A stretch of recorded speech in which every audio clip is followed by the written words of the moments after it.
यहाँ पर शाकिब अल हसन की भी बात करनी पड़ेगी, क्योंकि इतने सीनियर खिलाड़ी, और मतलब पुरानी कहावत है ना, नाम बड़े और दर्शन छोटे, ये काफ़ी हो रहा है अब शाकिब के साथ इस फॉर्मेट में, तो बहुत ही ज़्यादा हो रहा है। क्या आपको लगता है कि अब इनका समय नज़दीक आ चुका है? भाई मुझे तो पहले ही लग चुका था पिछले वर्ल्ड कप में ही कि उनका समय, अब उन्हें और T20 फॉर्मेट नहीं खिलाना चाहिए। अच्छा, आप कह रहे हैं कि स्टेशन पीछे छूट चुका है? हाँ, पीछे छूट चुका, बहुत टाइम पहले। एक बीच में ये बैन भी हुए थे, उस समय मुझे लगा था शायद आप बैन हो गए हैं, उसके बाद पता नहीं आएंगे नहीं आएंगे, इन्होंने कम बैक किया है। लेकिन ऐसे कोई स्टैट नहीं है, मतलब आप इतने सीनियर खिलाड़ी हो, आप कप्तान रह चुके हो इतने साल, और उसके बाद आपके ये आंकड़े हैं, खुद भी शर्म आनी चाहिए। खुद भी ये कह देना चाहिए कि बस भाई मैं T20 फॉर्मेट से रिटायरमेंट ले रहा हूँ। मैंने तो शायद दूसरे या तीसरे वर्ल्ड कप में, जब हम श्रीलंका वाला वर्ल्ड कप खेल रहे थे, तब जब मुझे रियलाइज़ हुआ कि यार ये डेल स्टेन, मोनी मॉर्कल या अफगानिस्तान के एक लेफ्ट आर्म फास्ट बॉलर थे, एट विल मैं उनको नहीं मार पा रहा हूँ। तो मैंने तो उसके बाद बोल दिया था सिलेक्टरों को कि भाई अब मुझे T20 वर्ल्ड कप में ना पिक करें या T20 इंटरनेशनल में ना पिक करें, मैं वनडे और टेस्ट मैच ही खेलूंगा। क्योंकि एंड ऑफ द डे खुद को भी तो पता होता है कि यार मुझसे ना बैटिंग अच्छी हो रही है, ना मुझसे बॉलिंग अच्छी हो रही है, मैं कंट्रीब्यूट ही नहीं कर पा रहा हूँ अपनी टीम के लिए, तो फिर क्या खेल के क्या करूँ? तो मेरे हिसाब से तो उनका टाइम पहले ही चला गया था। अब उनको अगर लाए हैं, किस लिए लाए हैं, एक्सपीरियंस है इसलिए लाए हैं, तो वो दिखा ही नहीं उन्होंने वो एक्सपीरियंस। खेलो तो सही, कुछ देर टाइम तो बिताओ इस विकेट पे। ऐसा कुछ नहीं है कि आप मैथ्यू एडन या गिलक्रिस्ट नहीं हो, छोटी देखते जो घूम जाते हो, पुल मारते हो, बांग्लादेश के प्लेयर हो। तो अपने हिसाब से खेलो कि भाई एटलीस्ट वो आपका शॉट नहीं है हुक पुल, तो जो आपके शॉट है वो तो खेलो और रहो वहाँ पर एटलीस्ट।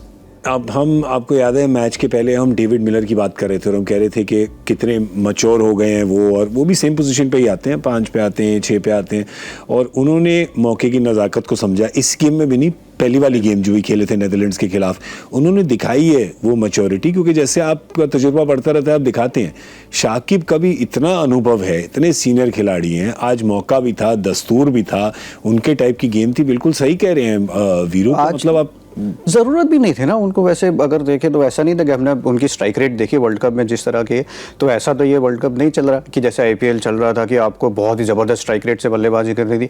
आप अगर ये 95 वाली स्ट्राइक रेट से भी बल्लेबाजी करते तो भी आराम से जीत जाते, और 21 की औसत होती तो वहाँ पर भी वो आप मैच जिता सकते थे वहाँ पर खड़े रह के।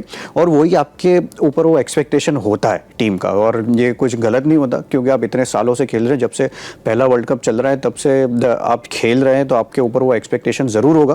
खास करके ऐसे मैचेस में जहां पे टीम फंसी हुई हो, जहां पे आप के जो आजू बाजू जो प्लेयर्स खेल रहे हैं वो यंग प्लेयर्स है, तो वो आपके साथ से क्या सीख के जाएंगे कि आए तो शॉर्ट सिलेक्शन या अच्छी गेंद गिर गई तो आउट हो गए को तो बात अलग है। लेकिन पिछले वर्ल्ड कप जो 23 वाला 50 ओवर का वर्ल्ड कप आया था, वहां पे भी लेंथ में वो लेट हो रहे थे, वहां पे भी 50 ओवर के मैचेस में उनके शॉट नहीं लग रहे थे।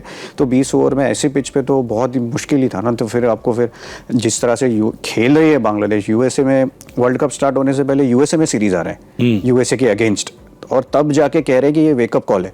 तो अब 15 साल के बाद भी आपको अगर वेकअप कॉल की जरूरत पड़ रही है तो कितना स्नूज किया होगा उन्होंने।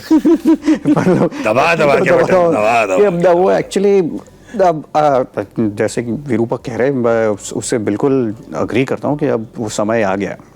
आई थिंक हमने ये बात की पहले भी कि वो टफ कॉल सिलेक्टरों को लेनी चाहिए, यंगस्टर को मौके देने चाहिए। मैं ये मानता हूँ कि अगर आपके रिजल्ट नहीं आ रहे हैं, आप हार ही रहे हो, तो आप यंग टीम से भी हार लो।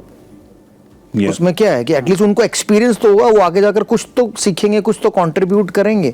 आप एक एक्सपीरियंस खिलाड़ी को लाते हो किस लिए? इसलिए तो लाते हो ना कि वो संभाल लेगा, वो एटमॉस्फेयर अच्छा रखेगा, माहौल अच्छा रखेगा टीम का, वो अपना एक्सपीरियंस से रन बनाएगा या अपने एक्सपीरियंस से विकेट लेगा या डॉट बॉल डालेगा। ऐसा कुछ तो नज़र आया नहीं है साकिब में। आई थिंक इस वर्ल्ड कप के बाद मुझे नहीं लगता कि उनको खेलना चाहिए या उनको खिलाना चाहिए।